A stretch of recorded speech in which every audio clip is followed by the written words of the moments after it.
जय सीताराम जी। तो मनुष्य के स्वभाव सुधारने के विषय में कुछ महत्वपूर्ण बातें होती हैं। मनुष्य में एक महान दुर्गुण पाया जाता है। वो क्या दुर्गुण है? कैसा दुर्गुण है? जिसे कम सपना कहा जाता है, कमक सपना।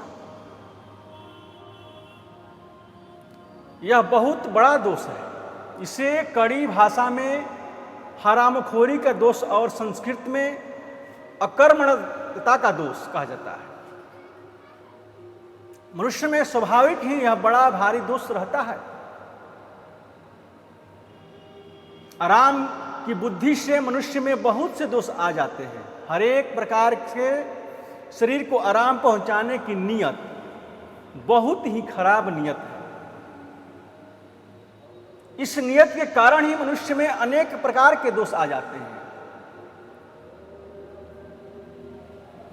हम लोग रेल में यात्रा करते हैं, हम चाहते हैं कि हम आराम से जाएं, दूसरे लोग भले ही ना जाएं,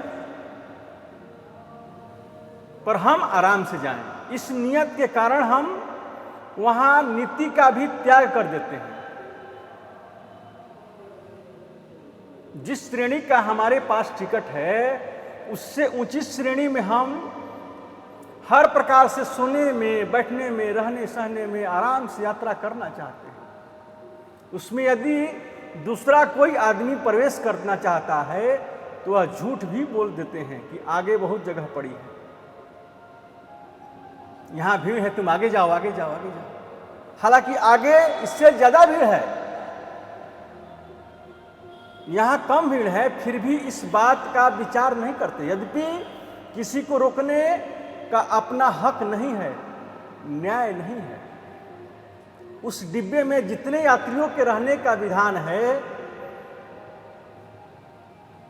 20 आदमी रह सकते हैं, 50 आदमी रह सकते हैं, उतने तक हमारा रोकने का हक नहीं है। किंतु हम जो वह चाहते हैं कि खाली चलें, सोते चलें, आराम,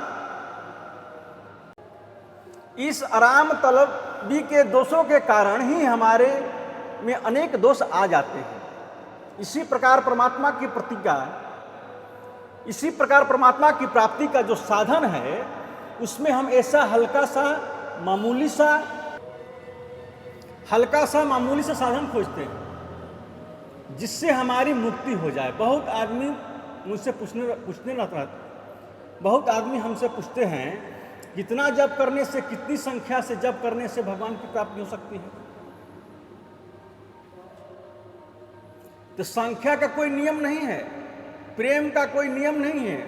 प्रेम हो जाए तो एक नाम के उच्चारण से ही मेरा बेड़ा पार हो जाए, और प्रेम नहीं तो समय लगता है। उसमें भाव की प्रधानता है, क्रिया की प्रधानता है, क्रिया की प्रधानता नहीं है। इसलिए मन लगाकर हम क्रिया करें, प्रेम से क्रिया करें, तो थोड़े में काम हो जाता है। मन संसार में सैर करता, फिर मन संसार में सैर करता फिरता है, और शरीर में इंद्रियों से क्रिया करते रहें तो उसका मूल्य बहुत ही कम है। मन को आदत पड़ गई सैर करने की, जैसे लड़का खेलने कूदने में समय लगा देता है और माता पिता की नहीं सुनता, वे कहते रहते हैं, निगरानी करते रहते हैं, किंतु लड़का माता पिता को भी धोखा देकर चला जाता है। जाने के बाद मालूम पड़ता है कि यह मन भी ऐसा ही पाजी है, अपने मालिक को मालूम ही नहीं होने देता। जाने के बाद मालूम होता है इसी प्रकार आलस्य है। काम न करने में, बड़े रहने में सजा आता है। काम न करने में, अब पड़े रहने में बड़ा मजा आता है। मन चाहता है कि रात दिन सोते ही रहे, पड़े ही रहे। इसका परिणाम नहीं सोचता कि हमें पड़े रहना,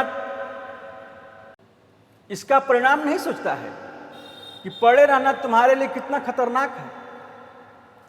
सत्संग करना है तब भी निंद्रा आती है, पुस्तक पढ़ना है तभी निंद्रा आती है, जप करता है तभी निंद्रा आती है, ध्यान करता है तभी निंद्रा आती है। निंद्रा देवी उसका पिंड छोड़ती ही नहीं है।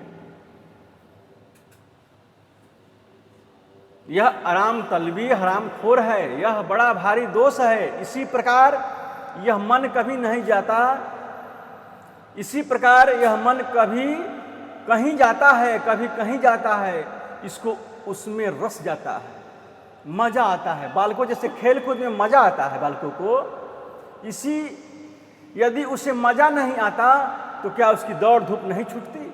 अनेक जन्म खो दिए फिर भी पुरानी आदत आज भी इस जन्म में भी बनी हुई है। मन की चंचलता राजसी दोष है, अलस और हरामखोरी तापसी दोष है। अलस और हरामखोरी तामसी दोष है। राजसी और तामसी ये दोनों बड़े दोष हैं। उनके दूर करने के लिए शास्त्र में अनेक उपाय बताए जाते हैं, किंतु उनके अनुसार अब चलना कौन है? किंतु उनके अनुसार अब चलता कौन है? परिणाम कौन करे? परिश्रम कौन करे? आप ही दवाइयाँ सेवन कर लें, दवाइयाँ का पैसा भी आप ही दे और आराम मुझे हो जाए, ऐसा कोई मनुष्य मिल जाए तो यह सौदा करने को तैयार रहते हैं। किंतु बीमार आदमी खुद यदि औषधि का सेवन नहीं करेगा तो बीमारी मिटती नहीं है, बीमारी मिटनी मुश्किल है। ऐसा हमने कोई वैद्य नहीं देखा कि वह खुद दवाइयाँ सेवन करे और बीमारी हमारी मिट जाए।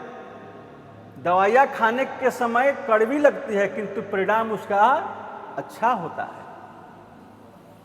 भगवान के नाम के जप का रहस्य भी यह नहीं समझ आता। बहुत से आदमी उल्टा रहस्य समझाकर दुरुपयोग करते हैं, जिससे उनका पतन हो जाता है। उल्टा रहस्य यह है कि पुस्तक में पढ़ लिया कि भगवान के नामों से पाप कष्ट नष्ट करने की इतनी समर्थ है कि कोई पापी से पापी भी उतना पाप नहीं कर सकता। उनका रहस्य है कि उस नाम जप के प्रभाव से उसके पूर्व के सब पाप नष्ट हो जाएंगे और नए पाप बन नहीं सकते। हम लोग उसका दुरुपयोग यह करते हैं कि खूब पाप कर लो और उसके बाद भजन कर लेंगे और इसे धो डालेंगे। यह मूर्खता है, इससे पाप बढ़ जाता है। भगवान के नाम का जप बढ़ाने वाला नहीं है, पापों का नाश करने वाला है।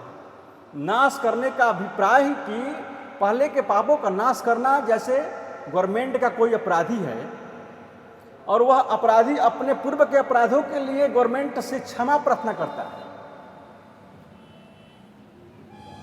कि मैं भविष्य में ऐसा पाप नहीं करूंगा, कि हमको माफ कर दिया जाए। तो कानून के विरुद्ध कभी नहीं जाएंगे। गवर्नमेंट इस बात को स्वीकार कर लेती है, किंतु अपराधी को बार बार अपराध करने और उसे स्वीकार करने से गवर्नमेंट समझ लेती है कि यह इसका हमें ठगने का तरीका है, फिर गवर्नमेंट उसका विश्वास नहीं करती। इसी प्रकार ईश्वर के विषय में समझो। इसी प्रकार जो है ईश्वर एक बार गलती, दो बार गलती, तीन बार गलती माफ कर देते हैं, लेकिन बार बार जब गलती आप करिएगा तो ईश्वर भी आपकी गलती को माफ नहीं करेंगे। ईश्वर तो अंतर्यामी है, सब देखना ही रहता है। वह देखता है कि संसार की मुक्ति पाने के लिए इसने बार बार क्षमा मांगी है, फिर भी वैसा ही कर रहा है, मुझे धोखा दे रहा है।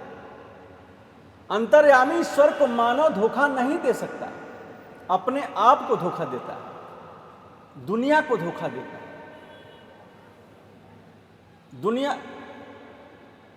दुनिया को धोखा देने वाला दुनिया को नहीं, अपने आप को धोखा देता है। यदि मैं भक्त न हूं और भजन ध्यान करके लोगों पर यह असर डालूं कि मैं भगवान का बड़ा भक्त हूं, तो वास्तव में दुनिया को धोखा दे रहा है। और दुनिया को धोखा देना स्वयं को ही धोखा देना है, क्योंकि उसका दंड भी मुझको ही मिलेगा, न दुनिया वाले को। जो कुछ सुख या दुख मिलता है वह उसके अपने प्रारब्ध से मिलता है। मैं किसी को धोखा देकर अधिक दुख नहीं पहुंचा सकता, किंतु प्रतीति ऐसी होती है कि मैं उसे धोखा दे रहा हूं। कर्ता की दृष्टि से वह धोखा है, इसलिए कर्ता को दंड मिलता है, और भोक्ता की दृष्टि से वह प्रारब्ध का भोग है। धोखा देने का नतीजा धोखा देने वाले के लिए ही खराब है। भगवान के नाम के जप का यह प्रभाव समझना ठीक है कि भगवान के नाम के जप से पहले के पाप तो नष्ट हो जाते हैं और नए पाप बनते ही नहीं। किंतु जो उस उद्देश्य से पाप करता है कि पहले भगवान का भजन किया, उससे तो हमारे पहले का पापों का नाश हो गया, और अब जो नए पाप करेंगे उसको भी इसी प्रकार भजन करके धो डालेंगे। ऐसे सोचने से करने वाले अपने आप को धोखा दे रहे हैं। वे वज्रपात हो जाते हैं, वे भोगों से भी शांत होते हैं। नाम की ओट में हम पाप करें या यह नामापराध है। धर्म की ओट में हम पाप करें, भक्ति की ओट में पाप करें, ज्ञान की ओट में पाप करें, योगी बनकर योगी की ओट में पाप करें, ये सभी व्रजपात हो जाते हैं। इसी प्रकार यदि कोई मनुष्य कहे कि मैं तो भगवान की शरण हूं, महात्मा की शरण हूं, महात्मा का आश्रय ले रहा हूं, अब मुझे पाप नहीं लगेगा, यह उसकी मूर्खता है। पाप का फल तो कर्ता को लगेगा ही, इसलिए मनुष्य को हर समय सावधान रहना चाहिए। नाम की आड़ में, धर्म की आड़ में, महात्मा की आड़ में कभी पाप नहीं करें। महात्मा की आड़ में पाप करना कैसे? जैसे महात्मा का दर्शन हो जाए, स्पर्श हो गया, वार्तालाप हो गया, तो हमारा कल्याण हो गया, तो हमारा कल्याण हो जाएगा। अब मुझे साधन करने की क्या आवश्यकता है, भजन ध्यान की क्या आवश्यकता है? यह उसकी मूर्खता है। मुझे साधन करने की आवश्यकता है, भजन ध्यान की क्या आवश्यकता है? यह उसकी मूर्खता है। महात्माओं के सत्संग यह नतीजा नहीं होता कि उसमें भजन ध्यान कम हो जाए। भजन ध्यान के लिए ही तो महात्मा का संग करते हैं, महात्मा में प्रेम होने के लिए ही तो महात्मा का संग करते हैं, उत्तम गुण उत्तम आचरण की वृद्धि के लिए ही तो हम उसका संग करते हैं। यदि दुर्गुण और दुराचार हमारे में आए तो यह महात्मा के सत्संग का फल थोड़ा ही है। इसी कारण संसार में नास्तिकवादी की उत्पत्ति होती है। दंभी और पखंडी आदमी नास्तिकवाद को पैदा करते हैं, अन्यथा इस संसार में नास्तिकवाद पैदा हो ही नहीं सकता। मुझसे कई आदमी कहते हैं कि यह आपका संग करता है, गीता का पाठ करता है, किंतु व्यापार के विषय में तो झूठ बोलता है, चोरी करता है, ब्लैक मार्केट करता है, सेल्स टैक्स की चोरी करता है, इनकम टैक्स की चोरी करता है। अरे तुम्हारे गीता के पाठ का यही फल है, तो यह गीता के पाठ का फल नहीं है, सत्संग का फल तो नहीं है, वह तो उसका स्वाभाविक ही दोष है। वह गीता का पाठ करता है सत्संग लोगों में अपना प्रभाव डालने के लिए कि मैं भक्त हूं, सत्संगी हूं, दिखाने के लिए करता है। यह उसका दंभ और पखंड है। वास्तव में सत्संग का, गीता के पाठ का यह नतीजा नहीं होना चाहिए। उसमें तो दोष दूर भाग जाते हैं।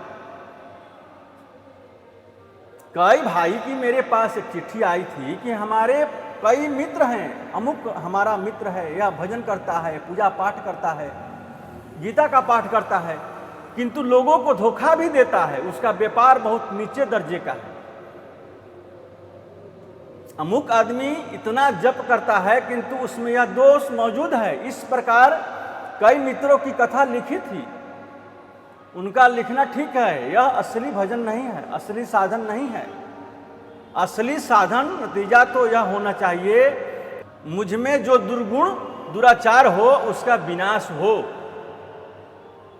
मुझ में दुर्गुण दुराचार बढ़ रहे हों और लोक दृष्टि में हम जप ध्यान करते हैं, गीता का पाठ करते हैं, हम ऐसा करके लोगों को ठगते हैं, यह जप करना, ध्यान करना, सत्संग करना, लोगों को धोखा देना है। अपने को धोखा देना। बहुत से भाई ऐसा मान लेते हैं कि हम किसी महात्मा का संग करते हैं, किसी महात्मा का दर्शन करते हैं, इससे हमारा कल्याण स्वतः हो जाएगा। हम तो करते हैं कि हमारा संग करने से तुम में कोई अच्छी बात आती है, तब तो हमारा संग करने से तुम्हें कुछ फायदा है। बुरी बात आती है तो क्या लाभ उठाया? मुझ में जो कोई अच्छी बात हो उसे तो लेनी चाहिए, बुरी बात नहीं लेनी चाहिए। बुरी बात तो मनुष्य तुरंत ले लेता है, अच्छी बात कम लेता है। इसी प्रकार लोग कहते हैं कि चारों धाम में होकर आए हैं, किंतु मुझ में काम, क्रोध, लोभ ज्यों का त्यों है। हम रोज गंगा स्नान करते हैं, किंतु गंगा स्नान करके भी हमारे क्रोध का नाश नहीं हुआ, लोभ का नाश नहीं हुआ, मोह का नाश नहीं हुआ, कामना नाश नहीं हुआ। इसमें कारण यह है कि हम वास्तव में गंगा जी के महात्मा को जानते ही नहीं हैं, समझते ही नहीं हैं। गंगा जी का महत्व तो यह है कि हम उसमें जब स्नान करते हैं उसी समय शुद्ध हो जाते हैं। अब तो भविष्य में पाप नहीं होने चाहिए, पर यदि भविष्य में पाप होते भी हैं, भविष्य में पाप होते रहते हैं, तो हमें गंगा स्नान करके गंगा जी को भी दोष नहीं लगाया जा सकता। लोग कहते हैं कि गंगा स्नान से कोई फायदा नहीं है। अमुक आदमी गंगा स्नान में रोज स्नान करता है पर कोई फायदा नहीं उठाता, तो हम क्यों गंगा में स्नान करें? वह तो एक प्रकार से गंगा को बदनाम करने वाला है, गंगा को दोष लगाने वाला है, कलंक लगाने वाला है। जैसे कोई आदमी कुल को कलंक लगावे, ऐसे वह तो कलंक लगाने वाला है। यदि सत्संग करके उसमें सत्संग की बातें नहीं आती, उसके गुण दुराचार नहीं घटते बल्कि बढ़ते हैं, तो सत्संग करके वह सत्संग को कलंक ही लगाता है। उसके दुर्गुण दुराचार हटने चाहिए और सद्गुण सदाचार आने चाहिए। यदि भगवान के भक्त का संग करने से भक्त में भक्ति नहीं आई, तो वास्तव में उसके भगवान के भक्त को भक्त कहा समझा, तो वास्तव में उसने भगवान के भक्त को भक्त कहां समझा? यदि उसे भक्त समझता तो उससे भक्ति सीखता, उसमें भक्ति आती। उसमें भगवान के भक्त के भक्ति सीखी ही नहीं। भगवान के भक्त में कोई यह बात तो है ही नहीं कि वह सिखावे नहीं। कोई व्यापार का काम तो है, कोई व्यापार का तो काम है नहीं कि व्यापार सिखा दे तो हमारा व्यापार छीन लेना। विद्या, भगवान की भक्ति और ज्ञान ये सिखलाने से बढ़ते हैं, घटते नहीं हैं। सिखलाने वाले क्यों नहीं सिखलाएगा? समझ में यही आती है कि हम भक्ति सत्संग अपने को लोगों को धर्मात्मा कहलाने के लिए करते हैं। संसार में लोग कहे कि वह बड़े धर्मात्मा हैं, बड़े महात्मा पुरुष हैं, बड़े योगी हैं। मेरे भीतर यदि पोल है तो वह पोल ही रहेगा। असली तभी बनेगा जब वह अपने को असली बनाएगा, लोगों को दिखाएगा। नहीं, लोगों को दिखाएगा नहीं। यदि उसने दिखावा किया तो उससे क्या लाभ होगा? मान लो लोग पास भी कर दे कि तुम महात्मा हो, किंतु यम के दूत तो घोर नरक में डालेंगे। ऐसा झूठा महात्मा बनने से हमें क्या लाभ? हमें तो सच्चा महात्मा बनना चाहिए, लोग की दृष्टि में महात्मा नहीं बनना चाहिए। लोग हमें चाहे कितनी भी नीचे दर्जे का कहें, हमें खुश होने चाहिए। संसार में जब निंदा होती है तो गुण छिप जाते हैं और छिपे हुए गुण हमें विशेष लाभ देते हैं। जो गुण प्रकट हो जाते हैं वे क्षय हो जाते हैं पाप प्रकट होता है तो क्षय हो जाता है, गुप्त रूप से पाप रहता है तो बढ़ता रहता है। इसी प्रकार गुप्त रूप से जो पुण्य करता है, पुण्य रहता है, वह बढ़ता रहता है। गुप्त रूप से ईश्वर की भक्ति बढ़ती रहती है। इसलिए ईश्वर की भक्ति गुप्त रूप से करनी चाहिए, दूसरे के सामने रखने की जरूरत नहीं है। उत्तम गुणों को गुप्त ही रखना चाहिए। भगवान का जप ध्यान गुप्त ही रखनी चाहिए। उनके प्रति हमारा जो प्रेम है, श्रद्धा है, यह सब गुप्त ही रहना चाहिए। इसी बस भगवान ही जाने या हम जाने, वही असली चीज है। बाहर प्रकट करना तो नामगिरी के लिए है, कीर्ति के लिए है, मान बढ़ाई के लिए है। मान बढ़ाई पूजा कीर्ति को कलंक के समान समझना चाहिए। मनुष्य को अपनी आत्मा के कल्याण के लिए इन सबसे दूर रहने चाहिए। हम लोग विचार के द्वारा समझते हैं कि व्यापार में झूठ बोल रहे, व्यापार में झूठ बोलना, चोरी करना, धोखा देना, दूसरे के धन को हड़पना सब भारी पाप है। किंतु जब मौका आ पड़ता है तो लोभ हमें दबाता है, लोभ की वृत्ति दबाती है। फिर इस बार तो यह कर लो, फिर आगे कभी नहीं करेंगे।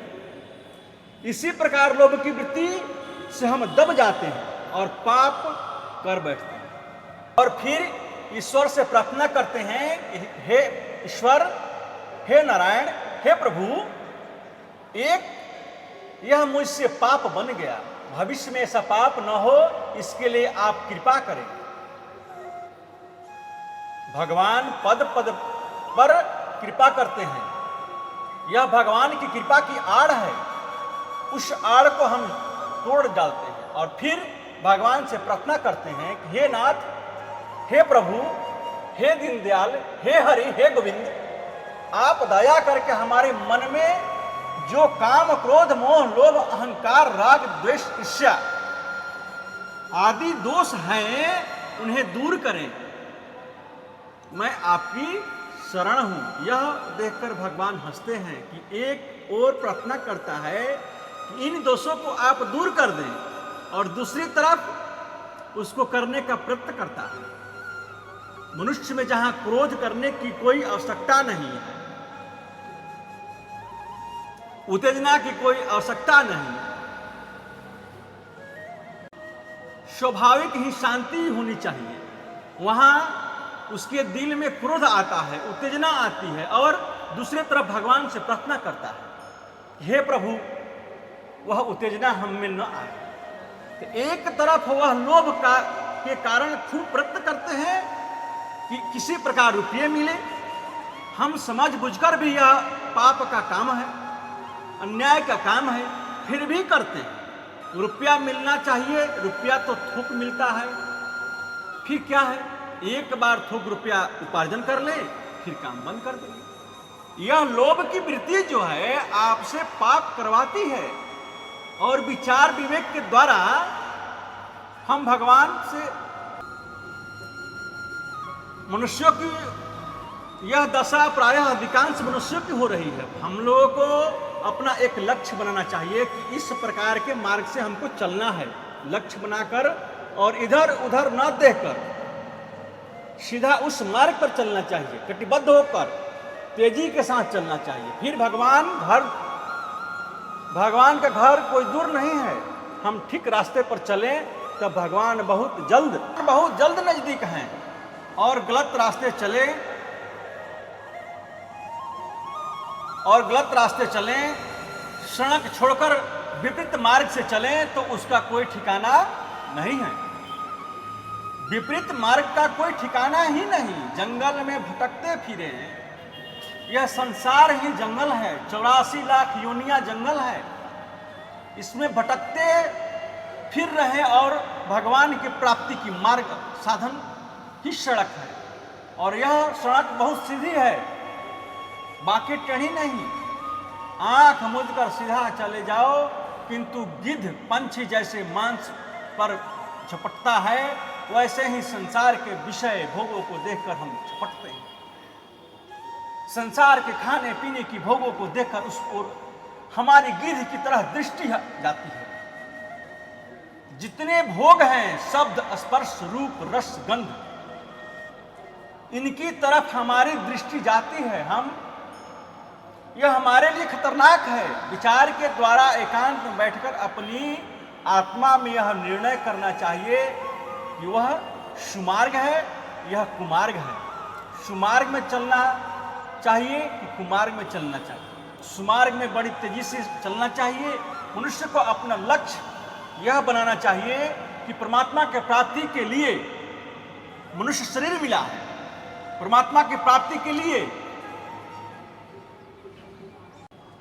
परमात्मा की प्राप्ति करना ही हमारा कर्तव्य है। परमात्मा की प्राप्ति में जरा भी बाधा प्राप्त हो तो सावधान हो जाना चाहिए।